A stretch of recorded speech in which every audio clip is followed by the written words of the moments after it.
Welcome to Calm Down with James Eade. I'm James Eade. Now, everybody's a little bit too uptight these days. Everybody seems to need to know how to calm down.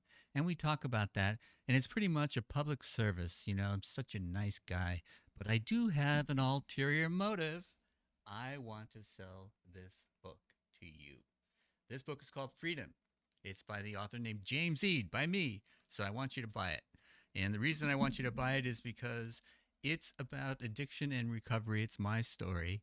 And it doesn't matter how far down you go, when you tell your story, it seems to give help, pass on strength and experience to others. And this is why we want to help each other. And helping each other has turned out to be helpful for me. And when I practice helpful, being selfless service, I find that I get more than I give. So, but getting back to the calming down, we've talked about, I've explained how I use deep breathing, but another technique that we can talk about is humor. And, we had a absolutely tragic kind of, it wasn't tragic because one person was killed, others injured. So it was tragic. Assassination attempt, Donald Trump. And I've been using humor because I call Trump Homelander now. And if you've watched the series The Boys, then you know what I'm talking about, who Homelander is. But it's not for the faint of heart. So I don't recommend you watching this series. But when I call Trump Homelander, it can make me smile, make me laugh a little bit, and I call his VP Deep. So you can do it any way you want, and that's one of the ways that I do it. Because the things that are happening in our society today can get so upsetting and can make us turn on each other, which is exactly what we don't want to do. Everybody calls for unity, but we get so upset, we turn on each other. And this is not something that helps anyone. It only hurts us. It hurts us as a country. It hurts us as individuals. So whatever you use, deep breathing, humor, and even, not necessarily in my case, I shared what I do for humor, but play it by ear, because not everybody shares your sense of humor. Not everyone certainly shares mine. But the other thing I wanted to talk about is last week we talked about how shame can hold somebody back, especially if you're dealing in recovery. Everybody either has dealt with addiction, or somebody in their family has dealt with addiction, because it is a family disease, and we can't look away from it. We can't shut it out and pretend it doesn't exist. It's affecting everyone. It's an epidemic throughout the country. Fentanyl now is, I didn't even know it existed 10 years ago, and now it's in all sorts of news reports every day. So, and that's just one thing. So it can seem overwhelming, but we can get better. And so my story, the story I tell in Freedom, is meant to give hope. And when we can achieve things beyond getting just clean and sober, we can increase our self worth, our self esteem rises, and we can be a better service to our fellow citizens. And this is what the show is really all about, calming down so that you can stay and be your best self. Um, so last time we talked about shame. This time I wanted to talk a little bit about anonymity, because you will be told, if you are like me and you walk into the world of recovery programs, you will hear the word anonymity. That means we don't talk about it except to other addicts, other people in the meetings, and we don't talk about what goes on in the meetings, outside of the meetings. Um, and I have a different view of this, and I just wanted to share it because I learned this from the gay community. It's You don't out anyone. You never do that. But you can be out yourself and be proud of it. So I describe myself as a recovering addict because I have gone through real trials, real dysfunctional problems that really held me down. I felt incomprehensible demoralization. And I'm here to say you can get out of it. You can rise above it. And the steps that you take will depend on you. And it's finding your own path out of it. And so, but if other people tell you we're walking the wrong path, you have to listen and do some internal searching and say to yourself, does that resonate with me? And if it resonates, listen to it. But if it doesn't resonate, keep doing what feels right to you. Your judgment will improve as your recovery gets longer, you get deeper into it. Your judgment will improve and your decision making will improve. And you will learn to trust yourself again. And this is all about building trust in yourself because it is that internal resonance that is our best guide. We know right from wrong if we look inside. It's when we're looking outside and we say, well, it's not written there or written here. It's not posted on the internet anywhere. It can't be true. Or it's posted on the internet that it's not true. And so, no, we don't look outside for answers. The answers are always within. So it's an inside job. And I'm encouraging you because I know that if I could do it, you can do it.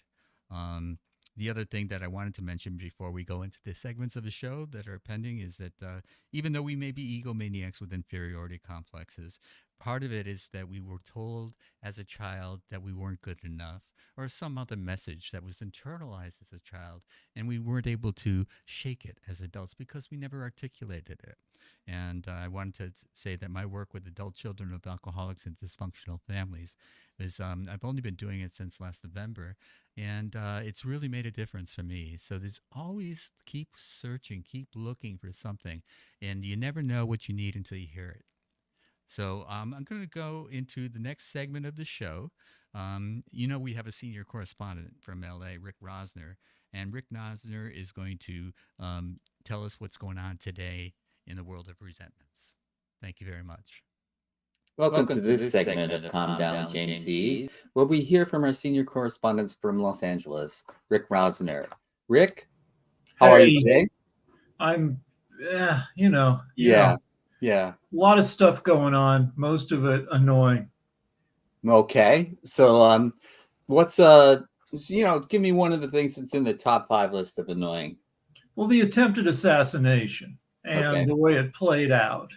I mean, obviously, you have to deplore political violence. Yes. And also, specifically, you don't want Trump to get assassinated. Because it's terrible for, what politics is in our country. Sure. We don't want to do things that way. Right. This is the first president or former president to get shot in 43 years since Reagan in 81. But also, you don't want Trump specifically to get assassinated because it might give the Republicans the opportunity to, replace him as a candidate with somebody that independents might vote for. Mm-hmm. I mean, if you were looking, the way it played out, he gets wounded in the ear. We don't know whether it was a bullet or glass from his teleprompter, but a little wound. Then he pops back up and he raises his fists and yells, "Fight, fight!" And now, his people are hailing him as a strong man, and which he's not. He hasn't done a sit-up since the early 1960s. There's a famous clip of him cowering away from an American eagle that was brought in to pose on the cover of Time magazine from him. Well, they can be scary. To his credit. Sure, but really, do you want? I mean, go ahead and get pecked or bitten. And all right, it's our national symbol. Right. Take one for the team. Come on. Yeah. I mean, if you had and there would have been some martyrdom too if he had been. So Republicans probably would have voted for his replacement. Right. Because he's a martyr.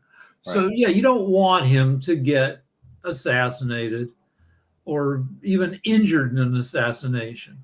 Right. I mean, all you might want is, the best outcome would be Secret Service tackles him to the ground, he bonks his head, and he comes up saying nonsense that's even more nonsensical than he said before, and then people question whether he, had brain damage. Yeah. But that obviously was not the outcome, and but I was thinking about all the hours that I and so many other people and hundreds of millions of other people have spent since 2015 worrying about Trump. Yeah. and it's at least an hour and a half a day. I spend way too much time on Twitter. I lost 20 pounds because thinking about Trump gives me diarrhea. Yeah. And so just on the conservative side, say 500 hours a year times the past 8 years, that's 4,000 hours. That's 2 full years of, a work year is 2,000 hours. And I've spent wasted all that time on that asshole. And the world has, lost time. Like, we made no progress against climate change. If he's elected again, we'll lose another 4 years. He did very little that was good for the nation. He fucked up COVID and cost us, the more years of lost progress. I'm hoping, I'm 64, and I'm hoping medical science figures out new ways to get me extra years of life. And I feel like we maybe under COVID, we lost maybe 18 months of scientific progress. Maybe not. I don't know what happened to science under the lockdown and but I mean, he's probably he's loathed by more people worldwide than any other living person ever. Sure, a lot of people detest Hitler, but I'm not talking about dead people. I'm talking about, we have more people. We have 8 billion people on Earth. Under Hitler, there were maybe, I don't know, 2.5 billion. So just the raw, if everybody, if half the Earth, well, a third of the Earth, 3 billion people, say, have wasted 1,000 hours worrying about what that a-hole is going to do next. Yeah. That's 3 trillion wasted human hours, which is enough to build, I don't know, entire cities, thousands and thousands of empire state buildings. Yeah. And I hate that my golden years, that are being chewed up. My mom, we lost her at 88 last year. She spent, the last, 7 years of her life under Trump and then under lockdown under COVID. And that's a shitty way to end your life. So anyway, that's what's annoying me, the lost time. The lost time. Now, what can we do one of the things that I do when I notice that I'm obsessing about something I have no control over, I can't stop this Trump phenomena. I can't believe that America would reelect the guy, but it's possible. It's certainly possible. And, I can get very depressed and even despondent over the possibility. And so I've taken to humor as my self-defense mechanism. And I'm starting to refer to Trump as Homelander. And who is the evil Superman on the Prime series, The Boys. Correct. And he's without scruple. He has had childhood trauma that he can't get over, so his cruelty, his fascism is unparalleled, except in real life by Trump. And his ability to do damage is second, perhaps, to Trump's. Let me mention, a couple more things. Mm-hmm. It's extra annoying that, we might reelect a guy who, by every measure, is the shittiest president we've ever had. Presidential historians get surveyed every year or two, and twice they named Trump the worst president in history. And these are experts on the presidency. Yeah, I think he finished 4th from last. So he's been surveyed 5 times. Worst twice, second worst, third worst, 4th worst. Right. Biden, a pretty effective president, has been surveyed twice. Came in 19th best and 14th best. Right. And during the debate, Trump said that the historians had called Biden the worst president. It's an outright lie, and it's just projection. he got called the worst. So now he's calling Biden the worst. And here's one more thing. I recently read a book called Nuclear War by Annie Jacobsen. And this is a Pulitzer-nominated journalist who, during COVID, found that it was easy to get people who designed America's nuclear defense program, the whole history of it, guys who are almost 100 years old now. Nobody had anything to do. Everybody was, so they talked. And she found out, she pieced together that our nuclear deterrence has a great potential to end up in a nuclear exchange. Like, one of the most disquieting things is, in her book, she presents a hypothetical where North Korea, run by a madman, launches a nuke at us. And if we're going to respond to North Korea by lobbing a nuke or two back at them, it turns out that if we launch from U.S. missile silos, those missiles have to go over Russian airspace, and Russia doesn't have the technology to tell the difference between a missile aimed at them and a missile aimed at North Korea. And it turns out you can't always get Russia on the phone to explain what's going on. So like the idea that we would put the worst president signal at the wrong time. Right. Yeah. The last time we needed to get the Russia on the phone in a crisis, it took more than 24 hours. And the idea that we would put the least competent president of our lifetimes back in there is frightening and frustrating. Right. But also I turn to humor too. I get on Twitter, and Twitter used to be great for humor. I used to follow hundreds of comedians and read hundreds of jokes a day, and it was nice. And most of them have been chased away by the conditions under Musk, who is Trump, but 20, 30 years later, and in technology instead of casinos. But I try, when I do my anti-Trump tweets, I at least try to find a joke in there somewhere. Right. So you can steal that if you want to, the Homelander, because my follow-up on that is today he nominated Deep as his vice president. Yeah. He had better choices, but Deep is the boys' version of Aquaman, and he's got gills, and he's a rapist. And he's good looking, but his character and intelligence is far below acceptable levels. And the boys. I mean, it's a good show. It's interesting because it's trying to out the awful politics we have in real life, and it struggles. It's true. Isn't it amazing that it does? It's beyond parody there, because the real life is kind of worse in some ways. I just read the second volume of a trilogy by a science fiction writer named Charles Stross. Okay. And then it was written in like 2014.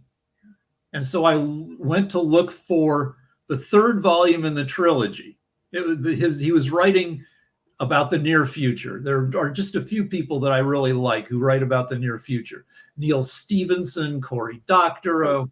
And I found out that this guy, Strauss, said, sorry, there's going to be no third volume. The present caught up with me.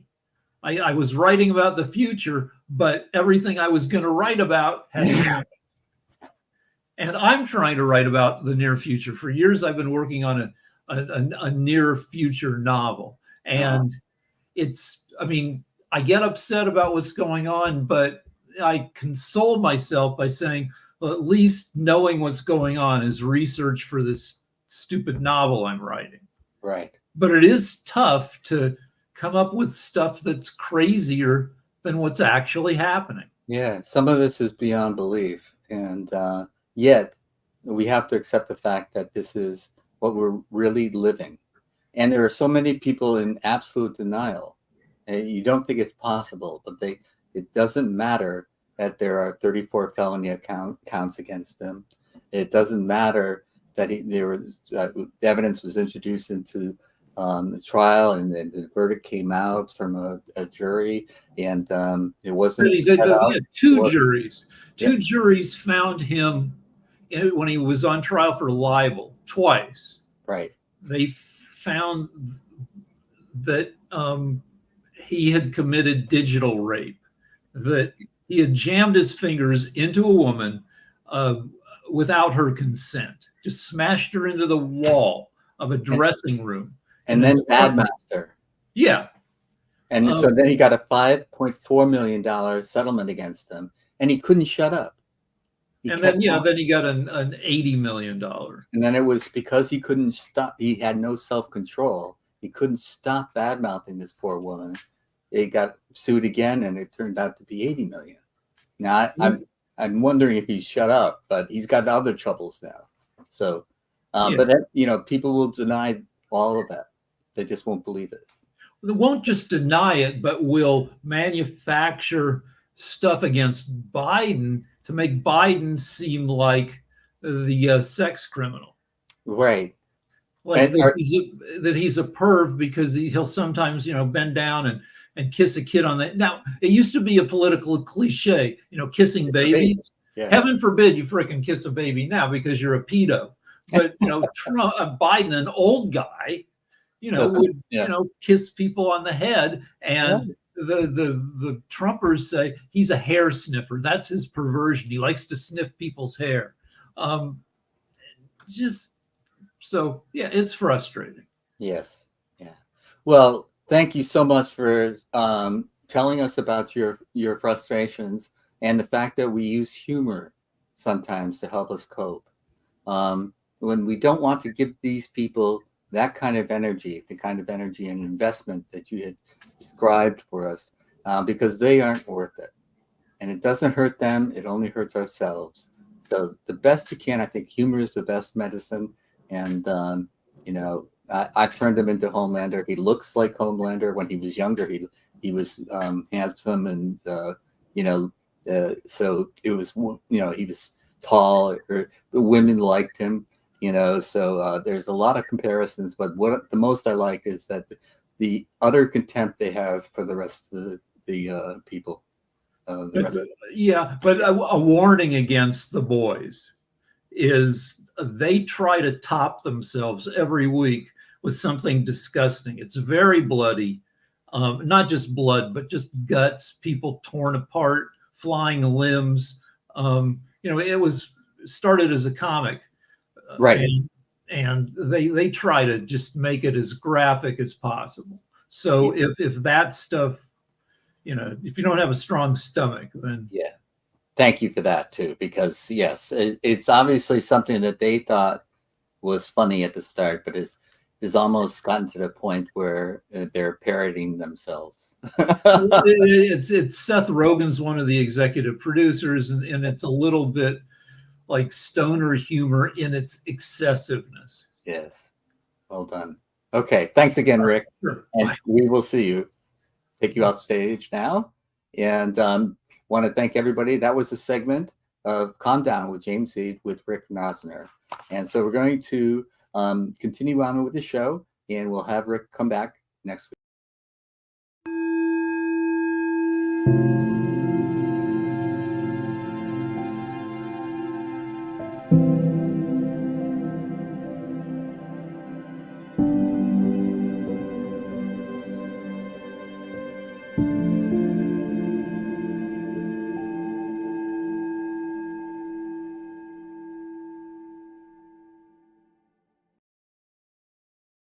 Hi, welcome to this segment of Calm Down with James Eade. I'm James Eade, and this segment deals with the yamas and niyamas. And I can't tell you that I know enough about them to talk about them. So I have brought a guest on who you may remember, Yudhishthira. Hello again, and good morning to you. Good morning, Jim. Yes, and we're talking about the yamas, and we're going down them we've done a few shows on them already. And today's topic is non-sensuality, brahmacharya, and why in the heck would I want to be non-sensual? Well, Jim, it helps sort of to pull out to that really big view of what's going on here, and every single living thing on our planet has a basic impulse to avoid pain and seek pleasure. And I mean, it goes down to single cell organisms. Sure. And but we, that is humans alone, have the ability to manipulate our outer environment to skew things in the direction of sensual pleasure. And that's exactly what we have done as a society, which is to say that we have taken things to an extreme in, I was thinking about this at the gym yesterday, that I was looking at the music videos that are up there, and every single music video, with very few exceptions, the star of that program, or whoever they are, is trying his or her best to put out more sensuality than they've ever done before. I mean, that's their goal, to be, and oftentimes it includes sex, but brahmacharya is not about sexuality. That's one of the, it really is not about just that. You can certainly put sexuality in there because it is certainly a very strong impulse in terms of pleasure, but it doesn't limit itself to that. Think about what food commercials look like in our country. Of course, yes. Yeah. How much juiciness and how much meatiness and, how much, sweetness, can you pack into a single bite? Yeah. And these companies, and whether it's fast food, like a new flavor of Dorito, or a hamburger at a fast food restaurant, or a car commercial. Yes, and again, if I buy this car, I'm going to be happy. Yeah. And in music, again, it also comes down to, I've mentioned the chakras throughout these shows, and music has gotten increasingly more base oriented, which is the root chakra, earth chakra, and everything is down there in the region, by the way, where a lot of our sensuality originates.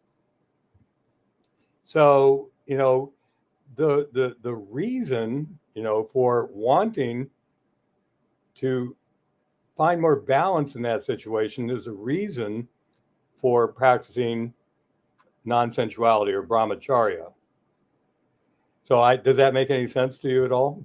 What I got out of what you're saying is that we're looking for balance, and that we can be stuck in a particular mode of operation, such as a root chakra based sensuality, and we want to change our vibration to rise above that, and not to abandon it, but to blend it in a way that serves our whole being rather than aspect of our being. How's that? And I would say yes, that is certainly a good beginning look at brahmacharya. And I say a beginning look because of the fact that I think you used the right word, and maybe I use it as well, balance, which is a better look at things. But that is also only just the beginning of brahmacharya. And to say that it's helpful to begin to find some sort of a less stimulating version of your life, I mean, we know one another well enough. That I live in an Ananda community. Right. Ananda, by the way, is a English derivation of a Sanskrit word that means inner joy. And so when one comes to an Ananda retreat or meditation group or community or temple, one of fundamental underlying principles that everybody here sort of has bought into is simple living and high thinking. And it's a powerful combination, and it's a good general guide to how do you live your life. And the people who you are surrounded with, to a large influence, or to a large degree, are going to influence your own thinking, your own behavior. So if you have everybody around you who is focused not on denying the pleasures of the world, but rather on finding ways to have those senses, and the five senses that we all have, to find a way to engage those in, so that visually you are seeing beauty around you. I'm starting to catch on. Yeah, when you're listening to music, you're listening to music that ends up leaving you with a sense of peace in your heart, not overstimulation in your body. That when one begins to simplify one's life, it means that people can have a meal together rather than eating at a fast food restaurant. So these are just some simple examples, and it is, in one broad sense, a group of people practicing simple living and high thinking, or brahmacharya, together. Yes. And I think I've mentioned before, it's like the idea of sex, drugs, and rock and roll getting me as high as possible, in an ecstatic state, which is non-sustainable. And the stillness, the peace and calmness that I have found practicing the yoga techniques and practicing the yogic philosophies, this is more sustainable. And this seems to me, the calmness and stillness is part of what we're talking about. Is that it is true. And let me make clear, in terms of sex, drugs, and rock and roll, I have a little storage locker in my consciousness where I keep sex, drugs, and rock and roll. And periodically I open it up and go visit and say, oh, that was fun. And then I close the door and go back to my current life. Right. And, because we don't have these extreme experiences without the potential for some value being there in them. And if nothing else, they give you some sort of a line in the sand that you can define where you don't want to go there any longer. And it's not to say that what's on the other side of the line was bad or evil or should wrong. be regretted even. Right. Right. And so the thing about brahmacharya that is so challenging for people is that it so often is identified, again, with sensuality and sexuality and celibacy. And traditionally, that's how yoga was taught. But in modern yoga, and I say modern in the sense that they're during the last, 1,000 years or so, and for all of my teachers, Swami Kriyananda, who founded Ananda, Yogananda, honestly, brahmacharya is not about sexuality, non-sensuality, it's celibacy. It's not about any of those things. And that's a little bit hard. But I want to, before I go quite there, I want to say that one of the touchstones for every one of these yamas and niyamas is going to come back to the practice of meditation. Because meditation, whereas we have that one line in the sand that was about sex, drugs, and rock and roll on the other side, all right, here we have meditation, which establishes not only not a line, but rather a doorway. And in meditation, that doorway leads to what is called in yoga, here's another good yoga word, pratyahara. Now, pratyahara is one of the stages of yoga, and it means that we have successfully, through meditation, and it can happen spontaneously, but usually we have to work to get there. But through meditation, we have learned to withdraw those five energies we call the five senses, bring them inward. And every one of those five senses has an inward experience. And let me give you a couple of examples. Okay. That when one begins to meditate, the sense of sight, that is the physical eyes, becomes localized at the point between the eyebrows where there is light that we see in a particular pattern, easily predictable, widely experienced by people who know nothing about yoga, Mhm. and it's called the spiritual eye, and that is light, or Jyotish. And sound, when we get very still in meditation, the sound that we hear is an inner sound of Om.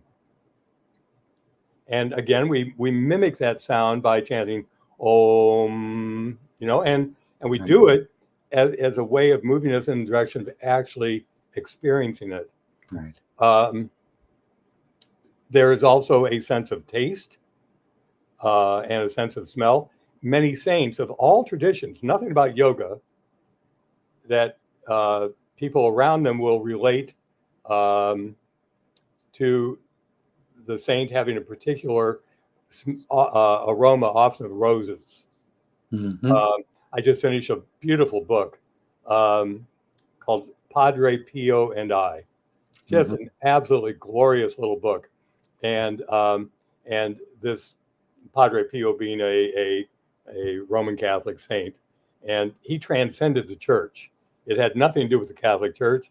He was present with the divine continuously, and his student spoke about this thing. But so all these five senses have an inner experience when we withdraw our energy inward, and meditation is usually the way that we get there. Yeah.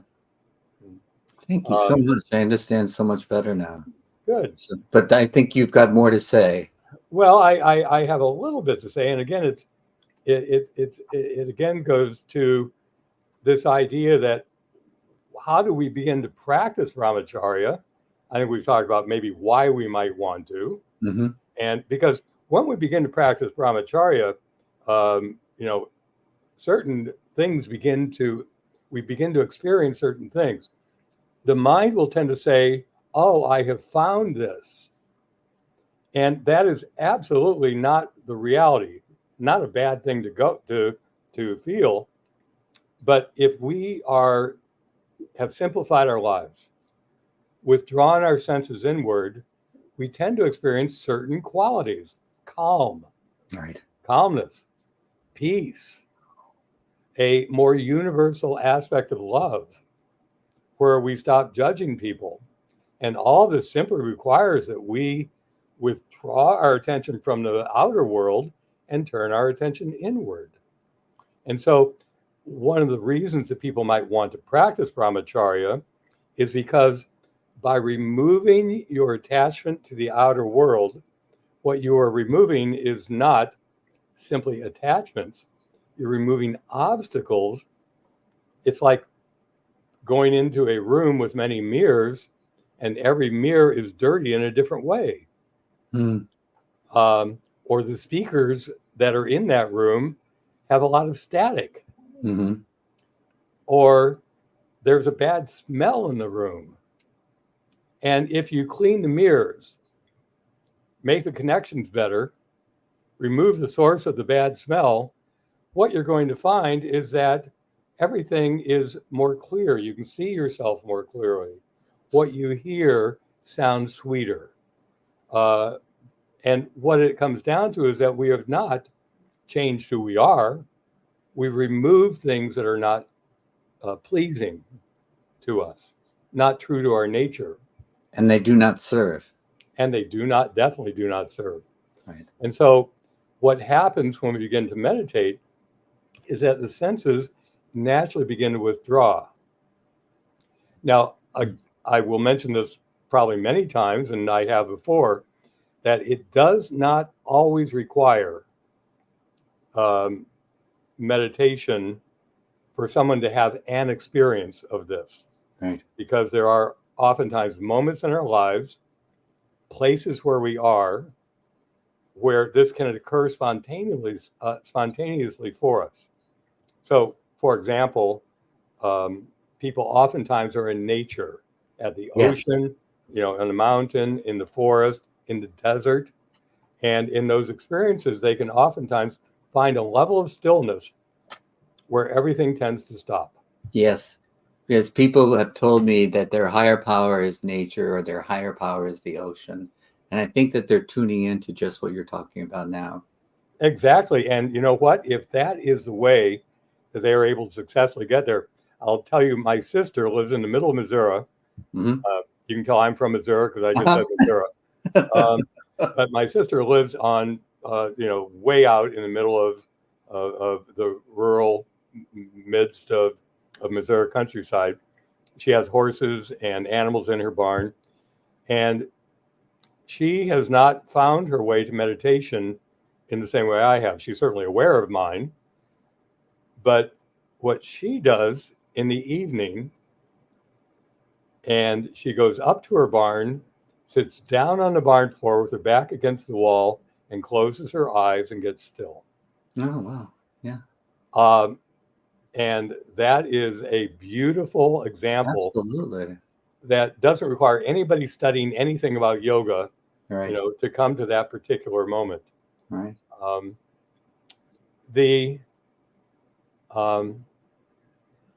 I wanted to the actual practice of brahmacharya for most people ends up being one of self-control. And if you want an illustration of the problem, anybody who has ever set out, by the way, drug and alcohol addicts are the extreme example of this, but they're only an extreme example because everybody, well, not everybody, but many people tend to have the same challenge. It's just with a different substance. Mm-hmm. Food is oftentimes a big one. Of course. People oftentimes will find themselves not feeling well, overweight, feeling lethargic, and they will realize they want to change their diet. And they realize they're taking in too much fat, too much salt, too much sugar. And so they decide, well, I'm going to not eat any sugar today. And this is their voice, the voice, and it sounds reasonable at 8 o'clock in the morning. Mm-hmm. But about 2 o'clock in the afternoon, they realize that they're not feeling quite so energetic as they did at 8 a.m. Yes. And you could apply coffee or tea to this. Yeah, so many substances, right? And so suddenly at 2 o'clock, a different voice comes into your head and says, you deserve, you've been so good. Yeah. You deserve one cup of tea or one cup of coffee or one little sweet thing. Yeah. And of course, that one cup of coffee becomes 3. The one piece of chocolate becomes 6. And so it goes. So self-control is really the issue here. And it requires the same voice throughout the day. Again, that's where meditation can really come in handy, because meditation is not something to say, I'm going to meditate in the mornings and that's it. Mm-hmm. Better to meditate 5 minutes in the morning, 5 minutes mid-morning, 5 minutes at noon, and so on throughout the day. It's much, much more effective. But, are we doing okay on time? We're hitting the end of where I'm comfortable, okay. So we should wrap up. Then let me finish with one powerful tool that we can use in terms of practicing brahmacharya. So self-control is really it's the primary. It's a big dial on a big panel with lots of switches and lots of dials, but it's a big one. Okay.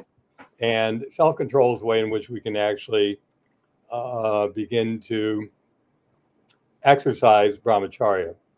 And so the affirmation is this: resolutely I quell my inclinations, that my mind be open to the wisdom guidance of my soul. Resolutely I quell my inclinations, that my mind be open to the wisdom guidance of my soul. And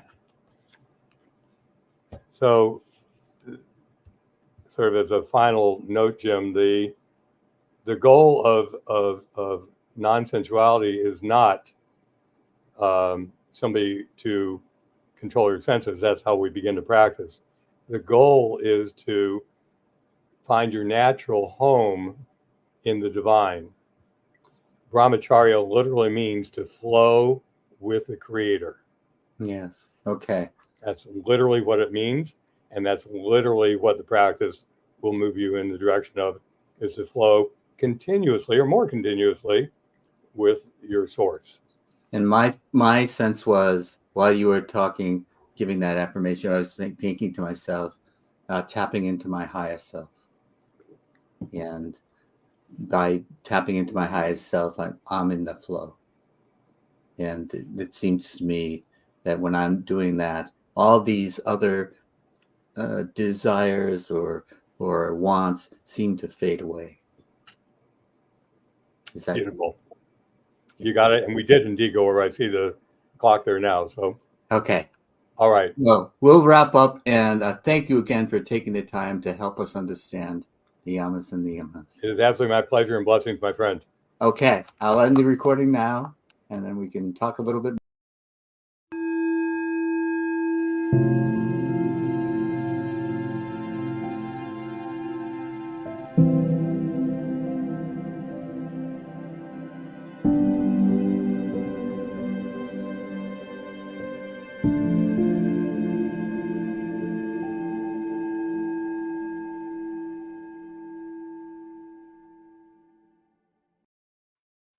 Welcome to the final segment of Calm Down. And I want to introduce to you, my loyal listeners and viewers, Divya Lovewise, that wise yogi. And I would like you, at the end of every show, I'm a little bit agitated and worked up and all that kind of stuff. And I was wondering if there's something that you could do to calm me down. Could you just say goodbye to us in any way that you see fit? Sure, I would love to. I will take off and let you do that. Thanks again. Okay. Well, bring yourself into a comfortable seated position, feeling your feet on the floor and letting your hands rest in your lap.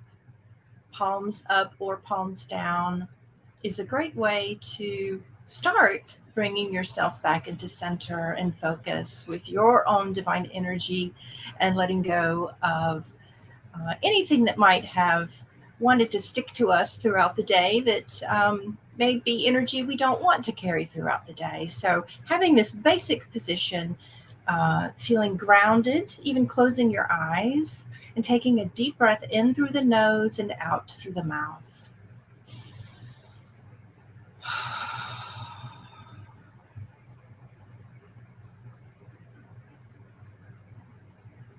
And one of the ways we can bring ourselves back to center is observing with our senses what we can feel, the temperature of the air in the room, observing any sounds that you hear.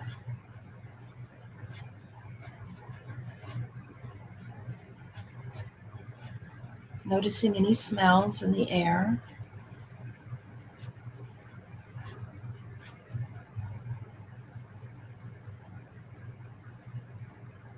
And then bring your awareness to your breath.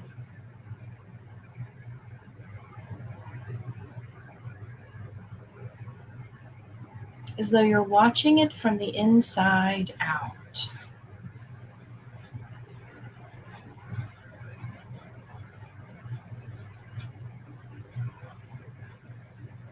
Watching the inhale wash into the body. And watching the exhale wash out of the body. Just like the waves of the ocean as they wash onto the shore.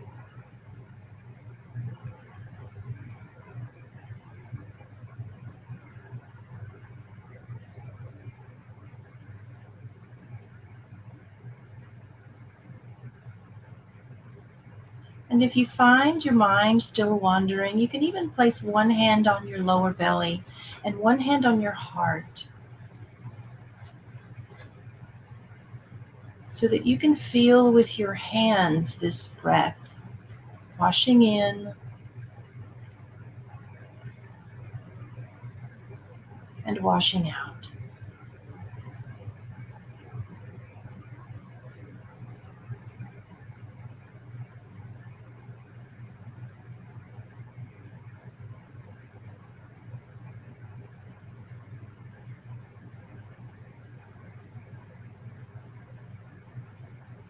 And with your mind's eye, visualize this inhalation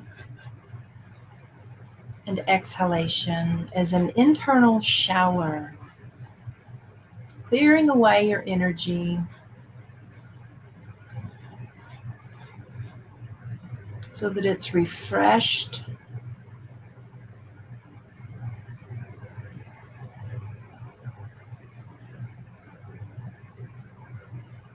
it's rejuvenated,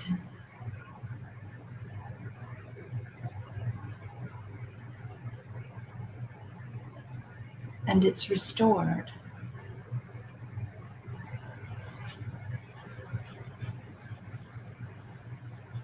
Releasing your hands into your lap, just give yourself a few seconds of pause in this return to peace, enjoying it.